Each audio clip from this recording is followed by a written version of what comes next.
محترم ناظرین، ذاکر ساحل YouTube channel اور فیس بک پیج پر آپ کا خیر مقدم ہے۔ اس کے بعد میں اپنے ان مکاتب کی سرپرستی جو فرما رہے ہیں اور جو مفید مشورے ہمیں دیتے رہتے ہیں، آتے رہتے ہیں اور مکاتب ان کی نگرانی میں چل رہے ہیں، حضرت مفتی محمد ابراہیم صاحب دامت برکاتہ، ان سے درخواست کرتا ہوں کہ حضرت تشریف لائیں اور اپنے نصائح سے ہمیں مستفیض فرمائیں۔ ونصلي على رسوله الكريم اما بعد۔ محترم علماء کرام، ائمہ اعظام، سب سے پہلے ہمیں اللہ تعالیٰ کا شکر ادا کرنا چاہیے کہ اللہ تعالیٰ نے ہمیں اپنے دین کی خدمت کے لیے قبول فرمایا۔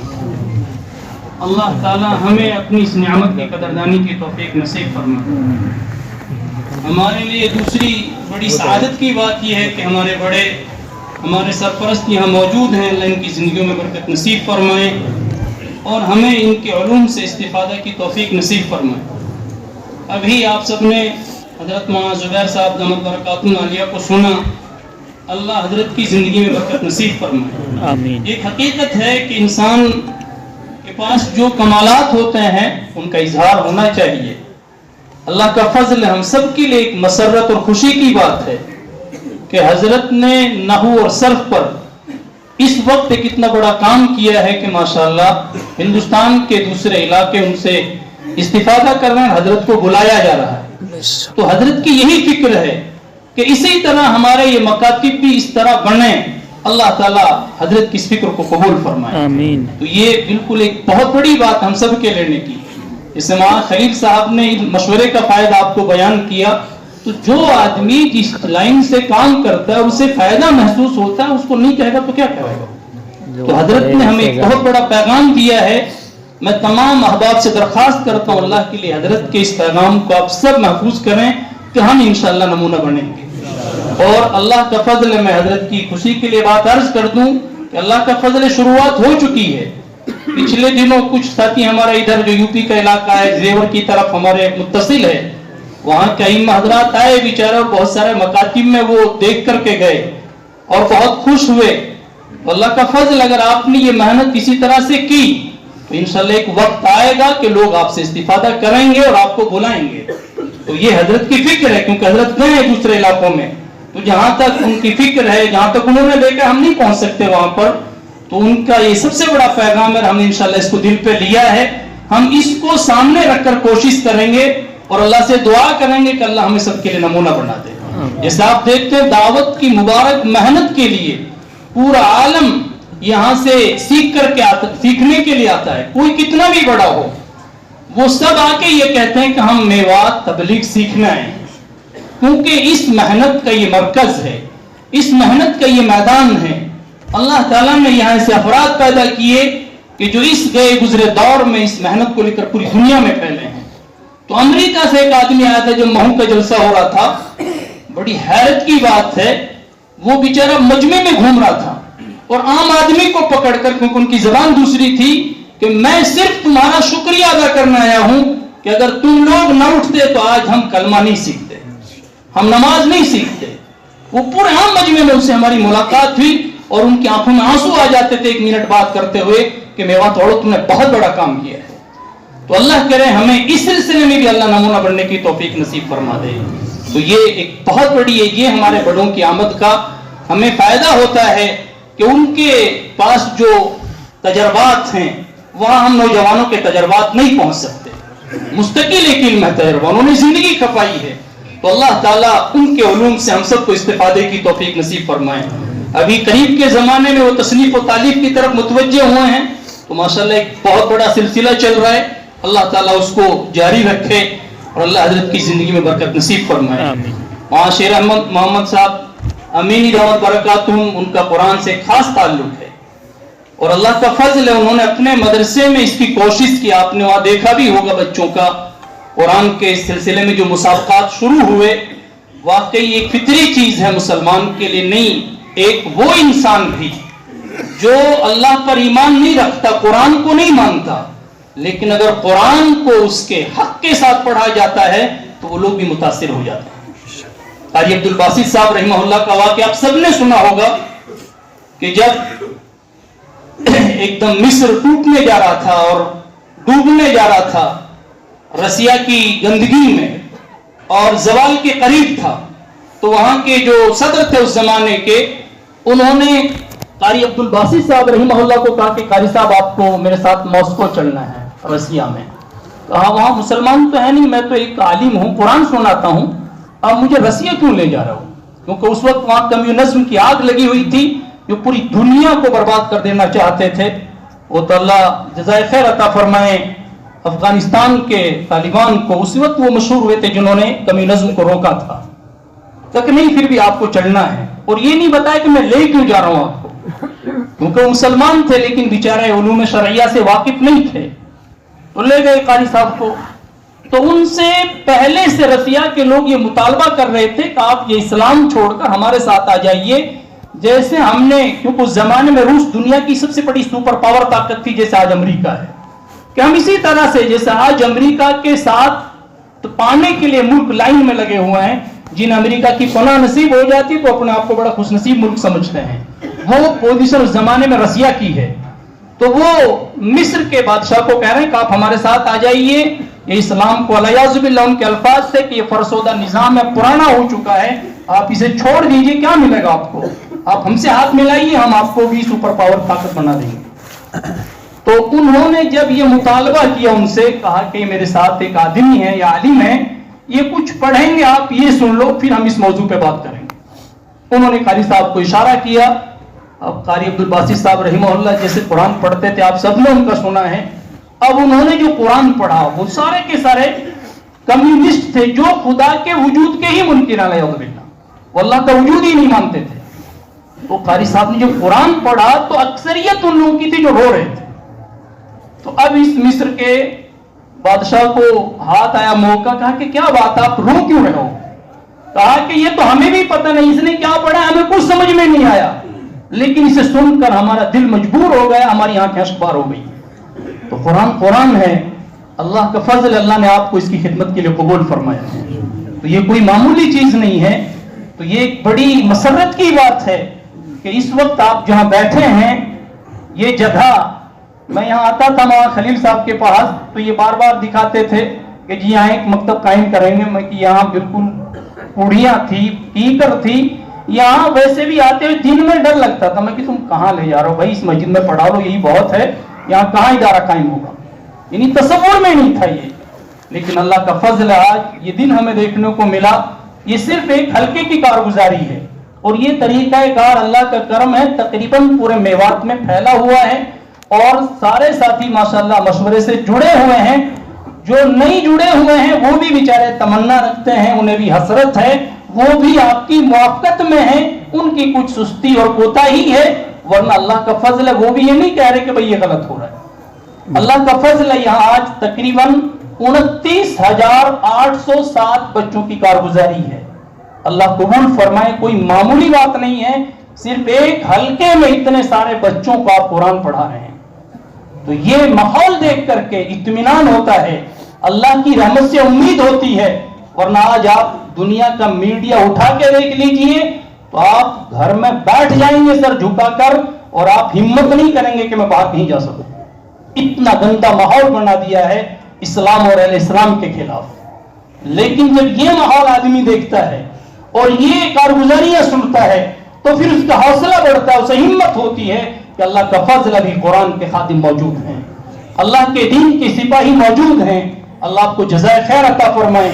مولانا پرویز صاحب نے ایک بہت بڑی بات کہی تھی، واقعتاً یہ ہم سب کا درد ہے، لیکن دوستو ہمیں اس کی شکایت نہیں ہے کہ جن حالات میں آپ ہو، واقعی یہ کوئی معمولی حالات نہیں ہیں، یہ تو ہماری اس دنیا میں ضبط کا تعلق ہے، مجاز ہے، ورنہ اس زمانے میں اس قسم پرسی اور اس فاقہ مستی کے ساتھ کام کرنا یہ بس اللہ کا کرم ہے، اللہ کی توفیق ہے، ورنہ یہ ممکن نہیں ہے، کیونکہ آج تمام دنیا مادیت کے پیچھے دوڑ رہی ہے، معاشی بھوت سوار انسانیت پر، اس ماحول میں ایسی تنگی کی زندگی گزارنا کہ ہر موڑ پر ہمیں تمنائیں وہ قربان کرنی پڑتی ہیں. کہیں بیوی کے جذبات, کہیں بچوں کے جذبات, وہ سب ہماری اس میں نظر میں چلے جاتے ہیں. لیکن اللہ آپ کو اس کا بدلہ دے گا دوستو, کیونکہ ہم حضرت محمد مصطفیٰ صلی اللہ علیہ وسلم کے وارث ہیں. ہم آپ کی سیرت کو پڑھیں اور ہم پڑھتے بھی ہیں. آپ نے سنا ہے مشہور واقعہ سیرت مصطفیٰ صلی اللہ علیہ وسلم کا. ایک مہمان آئے مسجد نبوی میں.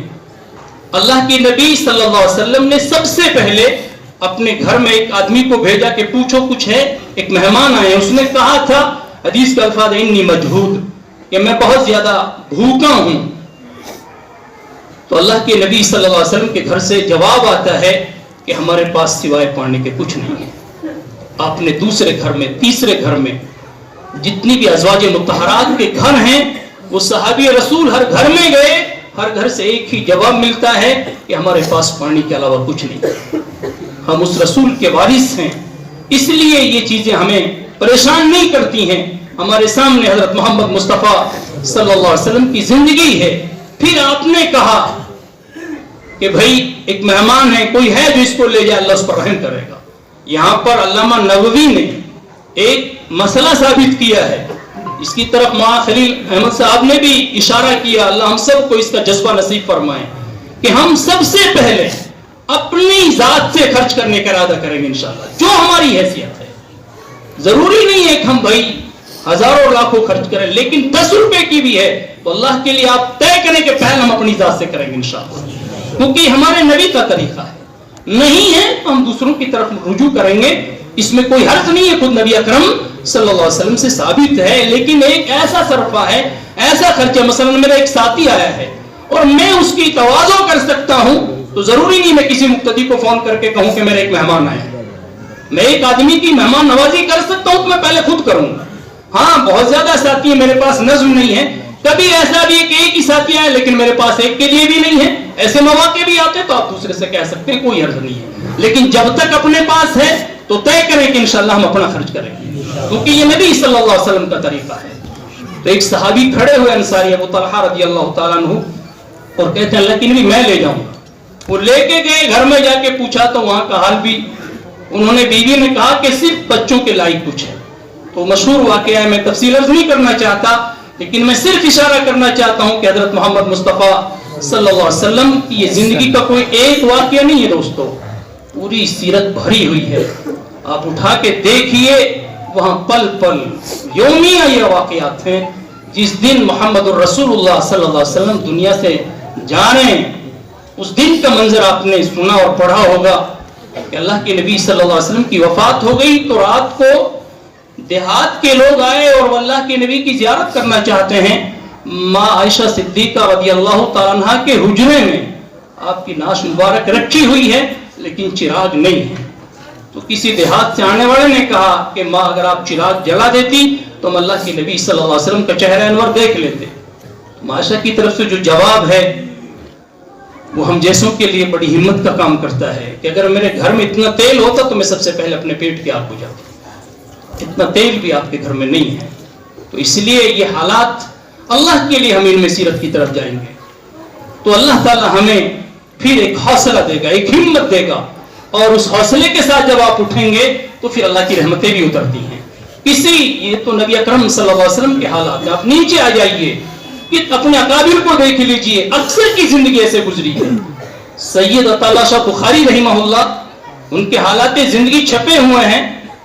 ایک مرتبہ شام کو بیوی نے کہا کہ صبح کے لیے آٹا نہیں ہے گھر میں. تو شاہ صاحب نے کہا کوئی بات نہیں ہے, اللہ تعالیٰ دینے والے ہیں, صبح ہوگی تو اللہ صبح کا بھی انتظام کریں گے. تو عین تہجد کے وقت کوئی آدمی آیا اور دروازہ کھٹکھٹا رہا ہے. شاہ صاحب نے دروازہ کھولا تو دیکھا ایک آدمی کمر پر آٹے کی بوری لیے ہوئے کھڑا ہے. کہا کہ حضرت میں نے چکی لگائی تھی, زمانے میں چکی بہت بڑا کاروبار تھا, تو میں نے پہلے سے یہ نظر مانی تھی کہ پہلا آٹا پیس کر کے میں شاہ صاحب کو نظر کروں گا, آپ کو ہدیے میں پیش کروں گا, وہ لے کے آیا ہوں, قبول کر لیجیے. تو دینے والا بہت کریم ہے. آپ اللہ کی رحمت سے مایوس نہ ہو. اللہ کے لیے لوگوں سے ہم اس کی تمنا نہیں کریں گے, یہ آپ کی شان کے خلاف ہے. ہمارا رازق اللہ ہے, اللہ ہی اس کا انتظام کرے گا. کم سے کم ہم قرآن اور ان مکاتب میں اللہ معاف فرمائے، میں اپنے ساتھیوں سے بدگمان نہیں ہوں، وہ دنیا کے لیے کام نہیں کرتے. کوئی مدارس اور مساجد اور مکاتب میں جو خدمت انجام دے رہا ہے کم سے کم وہ دنیا کے لیے نہیں آیا ہے. وہ تو اللہ نے جو سے علم عطا فرما دیا ہے اس کی ذمہ داری نبھانے کے لیے آپ نے اس خدمت کو قبول کیا ہے. وہ مجبوری ہے ہماری کہ ہمارے پاس کوئی دوسرا ذریعہ معاش نہیں ہے، اس لیے وہ جو دے رہے ہیں ہم اسے قبول کر رہے ہیں، لیکن وہ ہماری نہ ہم اس کو مزدوری سمجھتے ہیں نہ اجرت سمجھتے ہیں. وہ بس ایک ہمارے گزارے کا، کیونکہ جب ہم نے 24 گھنٹہ ان کو دے دیا ہے اور متاخرین نے، آپ سب علماء ہیں، اس کے لینے کا جواز کا فتویٰ دیا ہوا ہے، ورنہ اپنے اکابر نے یہ کہا ہے. ایک مرتبہ حضرت رائے پوری رحمہ اللہ کے یہاں، جہاں جنہوں نے نورانی قاعدوں کو مرتب کرایا تھا، حضرت رائے پوری رحمۃ اللہ علیہ کا ایک نظام تھا بہت بڑا مکاتب کا، اور مولانا نور محمد صاحب لدھیانوی رحمہ اللہ ان مکاتب کی نگرانی کرتے تھے. تو حضرت رائے پوری رحمہ اللہ نے حضرت مولانا نور محمد صاحب لدھیانوی رحمہ اللہ کو کہا کہ کوئی ایک ایسا قاعدہ مرتب کیا جائے کہ بچے بچپن ہی سے قرآن کو تجوید کے ساتھ پڑھیں. یہ ان کی رائے تھی اور حضرت مولانا نور محمد لدھیانوی کو حضرت نے مکلف کیا. حضرت نے یہ قاعدہ مرتب کر کے جب پیش کیا رائے پوری رحمہ اللہ کی خدمت میں، تو حضرت نے ہی اس قاعدے کا نام نورانی قاعدہ رکھا تھا انہی کے نام کی مناسبت سے. اور حضرت رائے پوری رحمہ اللہ نے اس زمانے میں مفتی کفایت اللہ صاحب رحمہ اللہ سے تعلیم الاسلام کے وہ حصے لکھوائے بالکل شروع کے، جن کا تعلق عقائد سے ہے. حضرت مولانا زبیر صاحب نے اس کی بھی طرف اشارہ کیا کہ ہم اپنے بچوں کو ایک ضروری دین ان مکاتب میں دیں. یہ اپنے اکابر کی اسی زمانے سے فکر رہی ہے، اور اللہ کا کرم ہے ادھر توجہ ہو رہی ہے. اس میں جو خامیاں ہیں اسی کے لیے بھائی ہم یہاں بیٹھے ہیں، ان کو انشاءاللہ دور کریں گے. اسی لیے رائے مشورے آپس میں ہوتے رہتے ہیں. تو اس لیے اللہ کے لیے ہم تعلیم الاسلام کو بھی اپنے مکاتب میں نصاب کا ایک ضروری حصہ سمجھیں، کیونکہ اس میں ایک ضروری باتیں سب کی سب حضرت نے جمع کی، اور یہ ان حضرات کی توجہ ہے. اللہ نے ایسا قبول کیا نورانی قاعدے کو اور تعلیم الاسلام کو کہ آج اللہ کا فضل ہے، میں سمجھتا ہوں تقریباً پورے عالم میں نورانی قاعدہ پہنچ چکا ہے. ہم مسجد نبوی میں تھے عمرے پر، تو ایک ساتھی ہمیں حلقے میں لے گئے، وہ اللہ کا فضل ہے 2700 حلقے قرآن کی تصحیح کے لگتے ہیں مدینہ منورہ میں. تو وہ ساتھی لے گئے ابتدائی بچوں کے پاس، وہ عالم تھے ہمارے ہندوستان کے تھے، بھوپال کے. تو میں نے دیکھا تو بچے بھی نورانی قاعدہ پڑھ رہے تھے، انہوں نے اس کی تعریف کی ہوئی تھی. تو اللہ کا فضل ہے، اپنے اکابر کا اخلاص، جو حضرت مولانا زبیر صاحب دامت برکاتہم نے کہا کہ واقعی ہم نمونہ بنے. آج بتائیے ہمارے اکابر کا قاعدہ حرم میں پڑھایا جا رہا ہے، اللہ ان کو غریق رحمت فرمائے. تعلیم الاسلام کا ترجمہ دنیا کی 20 زبانوں میں ہو چکا ہے. اتنی مقبول کتاب ہے کہ حناف کے یہاں جو بھی مکاتب ہیں اور ابتدائی بچے ہیں وہ سارے کے سارے لوگ تعلیم اسلام سے استفادہ کرتے ہیں. انگلش میں، عربی میں، ہندی میں، گجراتی میں، یعنی جو اپنے یہاں کی ملکی زبانیں، علاقائی زبانیں ہیں، ان اکثر میں تعلیم اسلام کا ترجمہ ہوا ہے. تو اللہ تعالیٰ آپ کو اس کے لیے قبول فرمائے. تو یہ اپنے اکابر سے اللہ نے کام لیا، لیکن وہی بے سر و سامانی کے ساتھ دوستوں. تو اس لیے ہمیں ان حوال سے مایوس نہیں ہونا چاہیے، خاص طور سے اس دور میں کہ جب صرف دشمنان اسلام کا مشن ہی یہ رہ گیا ہے کہ امت مسلمہ میں مایوسی پیدا کر دے. اس وقت تمام کا تمام زور اسی پر صرف ہو رہا ہے.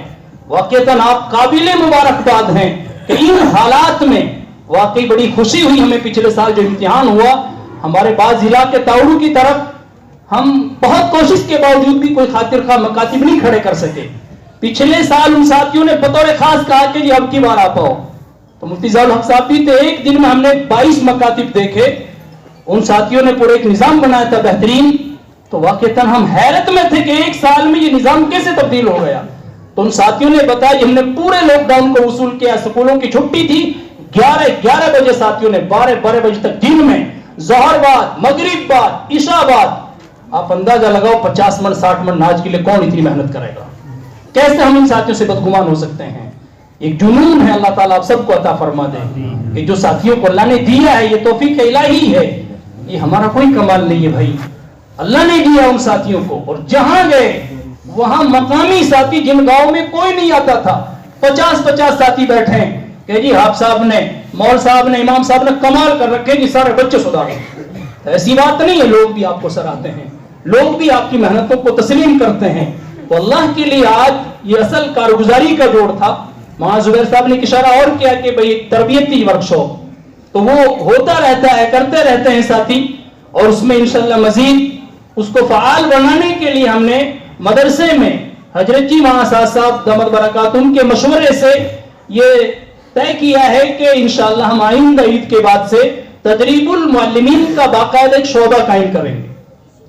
آپ حضرات سے درخواست ہے کہ جو ساتھی, یہ بالکل صحیح ہے کہ بعض ہمارے ساتھی وہ بیچارے سمجھتے نورانی میں کیا ہے, نورانی کیسے پڑھایا جائے گا. خود ہم سے ساتھیوں نے کہا, ایک ساتھی تھے بیچارے, ان مشوروں کی ایک برکت سے مجھے بات یاد آئی. وہ ہمارے ساتھ چلتے رہے شروع میں, 6 مہینے بعد وہ ایک مسجد میں ہمارے ساتھ تھے نوح میں, باقاعدہ مشورہ ہوتا ہے نوح کے اطراف میں ماشاءاللہ تمام ائمہ کا. تو اس نے ایک بڑی عجیب بات کہی, اللہ بیچارے کو جزائے خیر عطا فرمائے, کہ بھائی مفتی صاحب اگر ہم مشورہ میں نہ آتے نا تو ہم تو ایسے ہی پڑھا رہے, بھائی ایسے پڑھا رہے. اب جو ہمارا انداز ہے, اس نے ایک میواتی میں کہا کہ جی ہم تو نہیں سمجھے, جیم جال اور زے یہ سب ایک ہی برادری کی بات ہے, کوئی الگ الگ ان میں کوئی فرق نہ ہے. لیکن اب ہم نے پتہ چلی بھائی یہ تو الگ الگ برادری ہے, ان کے الگ الگ قوم ہیں. وہ اپنے انداز میں بیچارے پیش کر رہے تھے, کہا کہ ہم ایسے ہی قبر میں چلے جاتے اگر ہم ان مشوروں میں نہ آتے. تو دوستو واقعیتاً اس کا بہت بڑا فائدہ ہوا ہے. ایک ساتھی بیچارے, اچھا 1:30 بجے یہ ہمیں پورا کرنے کا مشورہ ہوا تھا, نیچے 1:15 بج چکا ہے, 1:30 بجے انشاءاللہ یہ پورا ہو جائے گا مکمل. اس کا ہم نے شروع سے لحاظ کیا ہے تمام اجلاسوں میں کہ کیونکہ آپ سب سے زیادہ وقت کے پابند ہیں الحمدللہ. آپ اس طبقے سے تعلق رکھتے ہیں کہ 5 مرتبہ آپ کی حاضری ہوتی ہے 24 گھنٹے میں. ایک ٹائم نہیں کہ امام صاحب ظہر میں کہاں تھے. تو آپ سب سے زیادہ اللہ کے لیے وقت کے پابند بنیں کہ آپ کی مثال دی جائے, یہ بہت ضروری ہے. تو اسی کا ہم لحاظ کریں گے. صحیح انشاءاللہ 1:30 بجے پورا ہو جائے گا. میرا وقت ختم ہو چکا ہے, مفتی زاہد صاحب باتیں کر کے انشاءاللہ دعا کرائیں گے. تو میں بس ایک آخری بات عرض کرنے لگا ہوں کہ جو مشورہ ہے, ایک جگہ ہم گئے کنسالی میں, وہاں ساتھیوں کو جوڑا, ائمہ حضرات کو. ایک امام صاحب 50 سال عمر, اللہ ان کو جزائے خیر عطا فرمائے, فیروز پور جھیرکا سے بیچارے سائیکل پر چل کر شریک ہونے آئے. تو ایسا جذبہ ہے ہمارے بزرگوں میں بھی. تو اس کے صحیح اجتماع کے 6 مہینے بعد ایک ساتھی کا فون آیا کہ جی میں امتحان کرانا چاہتا ہوں. تو ہم نے ساتھیوں سے کہا ہوا ہے کہ آنے کی ضرورت بھی نہیں ہے, ہم فون سے ہی اپنا رابطہ کر لیتے ہیں. کئی بار ساتھی ہمیں پتا ہے کرائے کے لیے بھی پیسے نہیں ہوتے. یہ ایک واقعی بہت عجیب پہلو ہے, لیکن اللہ اس کا بدلہ آپ کو عطا فرمائے گا. تو ہم جتنا آسانی کر سکتے ہیں کریں گے انشاءاللہ. تو میں نے ان سے وعدہ کر لیا, کوئی تعارف نہیں تھا. جب میں وہاں گیا تو میں نے جو دیکھا تو واقعی اس میں بہت زبردست محنت کی ہوئی تھی. کہا کہ یہ 6 مہینے کی محنت ہے صرف. اور اس نے کہا اصل میں نے آپ کو ایک بات سنانے کے لیے بلایا, ورنہ میں امتحان کسی سے بھی کرا لیتا. کہ جس دن آپ وہاں آئے تھے میں فیصلہ کر چکا تھا کہ میں آج کے بعد امامت نہیں کروں گا. حالانکہ وہ خود حافظ عالم اور ان کی اہلیہ بھی عالمہ تھی. کہ جو ہمارے یہاں ماحول آپ اس سے زیادہ 2-4 ہیں, اللہ ہماری عوام کو بھی صحیح سمجھ نصیب فرما دے. وہ ایک دوسرا پہلو ہے جہاں دوستوں میں ان کا قصور ہے نا, کہیں نہ کہیں قصور ہم سے بھی ہوا ہے. کہ واقعی بعض مرتبہ ایسی بد اخلاقی کی جاتی ہے کہ ہر ایک اس کا تحمل نہیں کر سکتا. تو اس بیچارے کے ساتھ کوئی معاملہ ہوا کہ میں طے کر چکا تھا کہ میں مسجد میں نہیں پڑھاؤں گا چاہے جو کام کر لو. لیکن اس دن وہاں سنی آپ لوگوں کی بات, تو میں نے اب طے کر لیا ہے کہ زندگی میں مکتب نہیں چھوڑنا ہے چاہے جو ہو جائے. اور اس کے بعد اس نے جو محنت کی تو کمال کر دیا. تو میں کہا بھائی یہ مشورہ تو بہت قبول ہو چکا ہے. تو اللہ کا فضل ہے, جب آپ جڑیں گے, بیٹھیں گے, ایک دوسرے کے مشوروں سے فائدہ اٹھائیں گے تو بہت بڑا کام انشاءاللہ ہو جائے گا. تو اللہ کے لیے یہاں بہت سارے ساتھی تو وہاں جو منظم طریقے پر مشورے سے جڑے ہوئے ہیں, بہت سارے ساتھی ایسے ہیں کہ جو ابھی تک ڈھونڈ رہے ہیں. اس کا طریقہ مولانا خلیل صاحب نے بتا دیا. اس میں جو 3 عنوان ہیں وہ ہم نے یہ طے کیے ہوئے ہیں کہ پہلی چیز جو سب سے بنیادی چیز ہے, سب سے پہلا جو مقصد ہے وہ اس بات کا ہم طے کرتے ہیں کہ مکاتب کا بنیادی مقصود ہے بچے کا تلفظ ٹھیک ہو جائے. اگر یہ نہیں ہوا ہے تو ہمارا مقصد ابھی ناکامیاب ہے, ہم مکتب ہمارا ابھی ناکامیاب ہے. اب بڑا افسوس ہوتا ہے کتنی جگہ آپ جائیں گے دیکھیں گے, یہ سب کو معلوم ہے کہ بعض جگہ پر آج بھی ہمارے بچوں کو وہ قرآن پڑھایا جا رہا ہے جسے سن کر کوئی خادم قرآن میں سمجھتا ہوں اپنے آپ کو افسوس کرنے سے نہیں روک سکتا. اگر آپ کو تھوڑی سی بھی محبت ہے قرآن سے تو آپ ایمانداری سے بتاؤ جب قرآن غلط پڑھایا جائے گا, بگاڑ کے پڑھایا جائے گا تو کتنی بڑی تکلیف ہوگی. یہ کلام الہی ہے اور اس کو ہمارے سامنے ہمارا بچہ, اللہ کے لیے بس یہ ایک میری درخواست ہے, اگر آپ یہ درد لے لیں, یہ فکر لے لیں کہ ہم قرآن کو نہ غلط پڑھیں گے نہ پڑھائیں گے اور نہ دوسروں کو پڑھانے دیں گے, یہ بھی ہماری ذمہ داری. یہ نہیں کہ کوئی پڑھا رہا تو پڑھا رہا ہے, نہیں, جتنا ہم سے ہو سکتا ہے ہم انشاءاللہ العزیز اس کی کوشش کریں گے. آپ اتنی بڑی تعداد میں علماء ہیں, اگر آج بھی میوات میں قرآن غلط پڑھایا گیا تو پھر ہمارے جینے کا میں سمجھتا ہوں کوئی مقصد نہیں. ایک دور ہے ابوبکر صدیق کا کہ وہ معمولی سی تبدیلی کو کہتا ہے ينقص الدین ونحی, یہ ہم سب کا نعرہ ہونا چاہیے کہ دین کم ہو جائے اور ہم زندہ رہیں. ہم ایسی زندگی نہیں چاہتے. تو اللہ کے لیے ہم سب طے کریں کہ قرآن کو صحیح پڑھنے اور پڑھانے کی محنت کریں گے انشاءاللہ. اگر اتنا بڑا مجموعہ طے کر لے تو ایک سال میں میوات کے مکاتب کا پورا ماحول بدل جائے گا. ابھی 10% مکاتب ایسے ہیں جن کو ہم کہہ سکتے ہیں وہاں کام ہو رہا ہے, تو پورے علاقے میں ایک چرچا ہے کہ میوات میں مکاتب میں محنت ہو رہی ہے. یہ صرف 10% ہیں. اگر آپ تمام لوگ جی پہ لے لیں تو انشاءاللہ یہ تعداد بدل جائے گی اور انشاءاللہ ایک بڑا انقلاب اس میں پیدا ہو جائے گا. اللہ تبارک و تعالی ہم سب کو عمل کی توفیق نصیب فرما دے. اللہ کے لیے ہم سب ساتھی یہاں سے فکر لے کے جائیں. آج کا اس اجلاس کا سب سے بڑا فکر یہ ہے کہ قرآن کو صحیح پڑھنا بھی ہے اور پڑھانا بھی اور پڑھوانے کی کوشش کرنی ہے انشاءاللہ. اللہ مجھ کو بھی اور آپ کو بھی عمل کی توفیق نصیب فرمائے. آمین. جزاکم اللہ خیرا. اللہ خیرا.